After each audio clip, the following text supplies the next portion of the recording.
Well hello. तो देखो यार, गेम्स तो हम सब लोग खेलते हैं, अगर तुम्हें चाहिए एकदम तगड़ी वाली परफॉर्मेंस, मतलब 60-70 FPS plus and visual quality के अंदर कोई भी लॉस नहीं झेलना चाहते, तो वहां पर काम आती है technology like DLSS and FSR। But in दोनों में से कौन सी बेटर है? बिकॉज एक्चुअली FSR जैसी टेक्नोलॉजी को तुम किसी भी प्लेटफॉर्म पे यूज कर सकते हो, चाहे Nvidia हो या फिर AMD। Whereas DLSS के लिए तुम्हें डेडिकेटेड ग्राफिक कार्ड लेना पड़ेगा जिसके अंदर टेंसर कोर। तो कौन सा ज्यादा वर्थ इट है, एक फ्री एड ऑन या फिर एक एक्स्ट्रा पेबल एड ऑन? जानते हैं इस वीडियो के अंदर detail comparison of Nvidia's DLSS and AMD's FSR, दोनों 3.0 वर्जन। तो इन दोनों के बारे में डिटेल में जानने से पहले जान लेते हैं व्हाट इज एक्चुअली टेक्नोलॉजी जो यूज करते हैं DLSS एंड FSR। तो ये दोनों एक्चुअली एक तरीके का टूल है जो कि आपकी इमेज को अपस्केल करते हैं with the help of AI currently. अगर तुम्हें ये ग्रंथ नहीं समझ में आया, बहुत सिंपल एग्जांपल से समझाता हूँ। फॉर एग्जांपल, कोई गेम खेल रहे हो तुम at 4K resolution, but the problem is तुम्हारे कंप्यूटर के अंदर इतनी ताकत ही नहीं है कि उसे 4K अल्ट्रा सेटिंग पे चला पाए। हाँ, वो कंप्यूटर तुम्हारा 2K अल्ट्रा सेटिंग पे चला सकता है लेकिन 4K अल्ट्रा सेटिंग पे नहीं। तो वहां पर ऐसी टेक्नोलॉजी आ जाती है, वो क्या करती है, डाउनग्रेड कर देती है, 4K का कर देती है 2K रेजोल्यूशन एंड उसको फिर अपस्केल कर देती है टू 4K, यानी कि जो बच्चे कुछ पिक्सल्स हैं उसको बढ़ा देती है, जो क्लैरिटी है उसको थोड़ा सा एनहांस कर देती है एंड वो तुम्हारे सामने आता है। एंड कभी कभी ये जो रेंडर्ड इमेज है ये ओरिजिनल से भी बेटर दिखती है एंड पॉप करती है। तो अर्थात ये टेक्नोलॉजी कुछ इस प्रकार की है कि दम ना हो तुम्हारे अंदर तो ये तुम्हारे अंदर दम भर देती है। शायरी सोच रहा था, शायरी बन नहीं रही। हाँ, बस इतना ही है कि तुम्हारा कंप्यूटर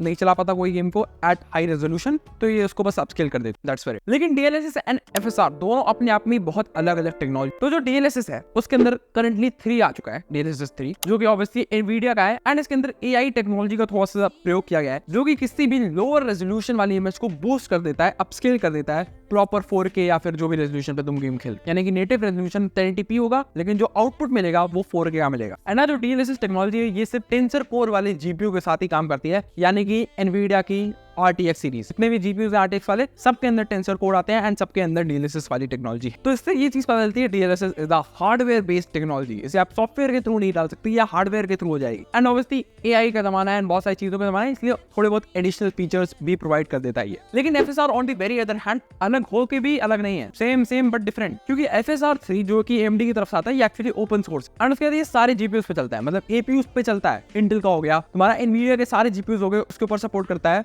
एंड ऑब्वियसली AMD के GPUs एंड CPUs पे भी सपोर्ट करता है। तो उससे ये चीज पता चलती है कि it is actually a software based technology जो कि गेम को इंप्लीमेंट करना पड़ता है, ना कि AMD एज अ कंपनी को। तो अगर तुम्हारे पास कोई भी नॉन RTX सीरीज का GPU है तो FSR is the only option with which you are left. लेकिन एक और चीज जो इन लोगों को काफी डिफरेंट कंधरे में खड़ा कर देती है कि भैया DLSS hardware based whereas FSR software based है। तो इसका ये मतलब है कि for this FSR to work, जो गेम डेवलपर्स हैं उनको थोड़ा सा एक्स्ट्रा स्टेप लेना पड़ता है एंड उनको गेम के अंदर ये टेक को इंप्लीमेंट करना पड़ता है उनकी तरफ से। whereas बहुत सारे गेम्स के अंदर बस सपोर्ट चाहिए, बाकी काम Nvidia कर देता है। तो हार्डवेयर बेस्ड टेक्नोलॉजी होने का बेनिफिट थोड़ा सा Nvidia के पास। लेकिन यू नो व्हाट, क्या चीज इस पृथ्वी लोक पे सस्टेन कर सकती है आज तक, या किस चीज ने आज तक सस्टेन किया है ऑन दिस पृथ्वी लोक? That is real life testing, original testing. तो फिर स्टार्ट करते हैं विद Red Dead Redemption 2, जहां पे we are gonna use DLSS 3 and FSR। तो अगर टेस्ट बेंच की बात करी जाए तो यहाँ पर दोनों ही केसेस के अंदर सेम टेस्ट बेंच ली गई है। दैट मींस जो प्रोसेसर है दैट इज AMD की तरफ से आने वाला AMD Ryzen 7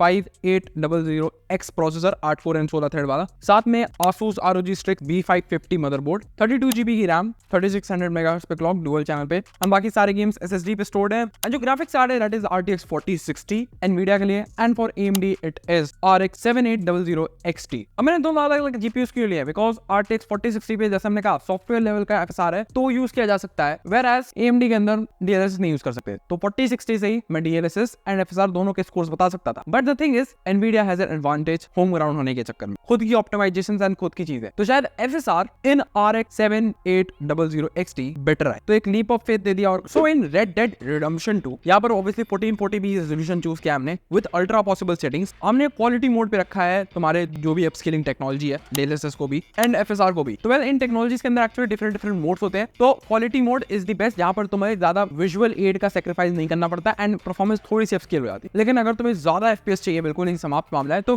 परफॉर्मेंस या फिर वेरी परफॉर्मेंस मोड पे जा सकते हो, जहां पर visual quality in my personal point of view बहुत तगड़ी नहीं आती है। DLSS में बस गेम खेलने के लिए हिसाब किताब बैठ जाता है, लेकिन FPS जो है वो लिटरली डबल से भी ज्यादा हो जाता है। So it's your choice, but quality पे सारे गेम्स टेस्ट करें। तो जो एवरेज FPS निकल के आता है that is 90, whereas same thing with FSR and तुम्हारा RX 700 XT, ये चीज निकल के आते हैं सिर्फ और सिर्फ 80 FPS, जो कि डेफिनेटली थोड़ा सा शॉकिंग है। और इम्पैक्ट दोनों ही टेक्नोलॉजीज को यूज करने वाली हुआ है, गेम बहुत ज्यादा फ्लूइड हो गया है। जो सर्टेन फ्रेम नॉब से वो थोड़े कम हो गए एंड स्टेबिलिटी थोड़ी सी बेटर हो गई। पर DLSS इस केस के अंदर जीत जाता है। बट जैसा मैंने कहा दोनों अलग GPUs तो जरा GPU भी सेम कर देते हैं। तो अब Red Dead Redemption 2 चला गया है on RTX 4060 with DLSS on quality mode, ये देता है 90 FPS and with RTX 4060 FSR on करने के बाद वो देता है 85 FPS। तो यहाँ पर भी अंतर 5 FPS के आसपास था, बट स्टिल RTX 4060 थोड़ा सा आगे निकल जाता। मतलब होम ग्राउंड पे भी AMD फायदा नहीं उठा पाया एंड उसके बाद अवे ग्राउंड का तो छोड़ी दो हिसाब किताब, वहां भी हार गया। लेकिन my absolute favourite game that is Cyberpunk 2077 1440p resolution ultra settings with ray tracing, because RTX से रे ट्रेस दोनों ही ग्राफिक कार्ड सपोर्ट करते हैं तो व्हाई नॉट। तो RTX 4060 DLSS के साथ क्वालिटी मोड पे average 80 FPS, whereas RX 7800 XT with FSR quality mode पे 70 FPS एंड इसके अंदर भी 4060 with DLSS बाजी मार जाता है। लेकिन अब जरा ग्राफिक कार्ड सेम करते हैं, यानी कि Cyberpunk 4060 पे है। तो Cyberpunk 2077 on 1440p resolution ultra possible settings ray tracing के साथ ऑन 4060 DLSS ऑन करने पे ऑन क्वालिटी मोड देता है 80 FPS जैसा मैंने कहा, लेकिन FSR के साथ ऑन क्वालिटी मोड देता है 75 FPS, जो कि अगेन यहाँ पर FSR पीछे है। लेकिन अब बात करते हैं RE4 के बारे में। तो RE4 1080p resolution ultra possible settings ray tracing के साथ DLSS with RTX 4060 DLSS on quality mode देता है 160 FPS, whereas RX 7800 XT with FSR देता है 150 FPS। लेकिन अब जरा ग्राफिक कार्ड सेम करते हैं, यानी कि 4060 with DLSS देता है obviously 160 FPS, whereas FSR on करने के बाद ये देता है 155 FPS। तो इन टेस्ट से एक कंक्लूजन तो निकलता है कि DLSS हार्डवेयर बेस्ड होने की वजह से ज्यादा FPS दे पाता है, ज्यादा अच्छी स्टेबल परफॉर्मेंस दे पाता है, बिकॉज अगर तुम 1% लोज भी देखोगे तो वो ज्यादा स्टेबिलिटी डिसाइड करते हैं एंड वो स्टेबिलिटी आज की डेट के अंदर तो खड़ी है विद DLSS टेक्नोलॉजी। मतलब AMD वालों को क्या दे, होम ग्राउंड भी दे दिया, अवे ग्राउंड भी दे दिया, लेकिन परफॉर्मेंस ही अगर पाकिस्तान वाली देनी है तो ऑस्ट्रेलिया कैसे बुला दो। पर इस टेस्ट से एक और चीज साबित हो गई कि अपस्केलिंग टेक्नोलॉजीज थोड़ा तो अंतर डालती हैं, टेक्नोलॉजीज खुद भी थोड़ी सी अलग है, इस चक्कर में थोड़े अंतर आते हैं एंड गेम एक्चुअली बेटर लगता है। हाँ, कुछ केसेस के अंदर गेम की क्वालिटी खराब हो जाती है अगर वेरी हाई परफॉर्मेंस वाले मोड पे चले जाओ। मतलब जैसा मैंने कहा क्वालिटी मोड पे ना रखो DLSS या फिर FSR जैसी अपस्केलिंग टेक्नोलॉजी को, कर दो उसको परफॉर्मेंस मोड पे, तो बिल्कुल ही विजुअल क्वालिटी खराब हो जाएगी, खत्म। बट दोनों के बीच में अगर इमेज क्वालिटी का कंपैरिजन करें तो देखोगे FSR एंड DLSS के अंदर बहुत ज्यादा कुछ अंतर नहीं है। DLSS थोड़ा सा ज्यादा कंसिस्टेंट है क्योंकि हार्डवेयर बेस्ड है, यहाँ पे हार्डवेयर बेस्ड होने का थोड़ा सा फायदा है। कंसिस्टेंट है इस चक्कर में जो ओवरऑल इमेज साइकिल है ना वो थोड़ी ज्यादा कंसिस्टेंट निकल के आ जाती है, whereas FSR सॉफ्टवेयर बेस्ड होने के बावजूद अच्छा परफॉर्म करता है, ऐसा नहीं कि बहुत बुरा परफॉर्म करता है। पर कभी कभी जो भी फास्ट मूविंग ऑब्जेक्ट्स होते हैं या फिर कोई ऐसे ऑब्जेक्ट जिनको ट्रैक करना थोड़ा सा मुश्किल है, वहां पर समटाइम्स इट मेसेस अप। मतलब क्या करे बेचारा, मुफ्त में आ रहा है। बाकी अगर रिस्पॉन्सिवनेस एंड लेटेंसी के बारे में बात करिए, बिकॉज क्योंकि एक अपस्केलिंग टेक्नोलॉजी है तो आपको बैकएंड पे पहले से अपस्केल करना पड़ेगा गेम को, तभी तो आप सामने वाले को दिखा पाओगे। साइमल्टेनियसली ये काम करना थोड़ा सा ज्यादा मुश्किल हो जाता है। DLSS एंड रिफ्लेक्स, देखो एनवीडिया रिफ्लेक्स एक तरीके का चीज है जो DLSS के साथ आती है, जो कि एक्चुअली लेटेंसी को बिल्कुल कम करने का ट्राई करती है एंड 90% ऑफ द केसेस में आराम से कर देती है, इसमें कोई दो राय वाली बात नहीं है। एंड FSR भी सेम टू सेम टाइप की टेक्नोलॉजी यूज करता है, FSR एंटी लैग प्लस, जो कि ऑब्वियसली लेटेंसी एंड लैग को थोड़ा सा रिड्यूस करता है। And in my humble senses and experience दोनों के अंदर इतनी कोई दिक्कत वाली बात नहीं है, लेटेंसी नहीं देखने को मिले। अगर तुमसे खुद को एनिमी नहीं मर रहा है तो फिर इसमें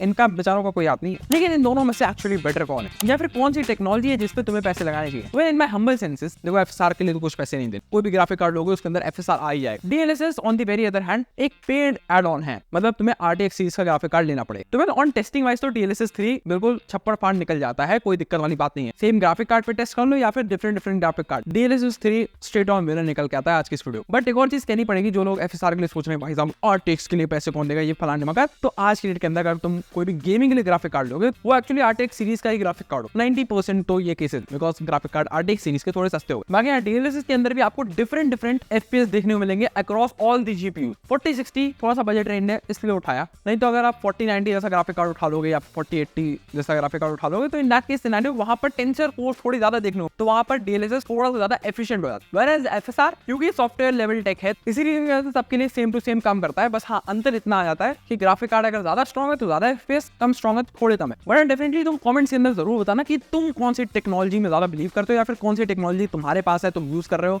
या फिर कौन सी यूज करना चाहते हो, वो जानना बहुत ज्यादा जरूर। बट अगर ओवरऑल वीडियो को कंक्लूड करा जाए तो DLSS is the obvious winner. तो अगर कोई नया ग्राफिक कार्ड ले रहे हो तो DLSS यानी कि RTX सीरीज का ग्राफिक कार्ड लेने का ट्राई करना, ये तुम्हें रे ट्रेसिंग में भी बहुत ज्यादा हेल्प करेगा एंड DLSS टेक्नोलॉजी तुम्हारे FPS को ज्यादा अच्छे से मेंटेन कर पाएगा। लेकिन अगर तुम्हारे पास है ही नहीं ग्राफिक कार्ड, कह रहे हो APU है या फिर कोई और चीज है, तो वहां पर FSR बिल्कुल धोखा नहीं देगा। FSR को डेफिनेटली तुम्हें यूज करना चाहिए अगर तुम्हारे पास एक नॉन RTX सीरीज का ग्राफिक कार्ड है या फिर ग्राफिक कार्ड लेने के पैसे नहीं है, APU से काम चला चलाने वाले हो। तो FSR is a very good. तो बस यार आपका वीडियो अच्छी लगी हो तो लाइक कर देना, चैनल में नहीं हो तो सब्सक्राइब बटन को दबा देना। बाकी डेफिनेटली यार आपका वीडियो अच्छी लगी हो ऐसा बोल रहा हूँ दूसरी बार कमेंट कर देना, एल्गोरिथम हैक हो जाता है। बाकी मैं मिलता हूं तुम लोग से अगली वीडियो में, तब तक के लिए पीस आउट। चैनल पे जाओ और न्यू वीडियोस को चेकआउट करो, बाय। और सब एक दिन आएगा FSR एंड DLSS बिल्कुल अगल बगल का टेक, मजे ही मजे।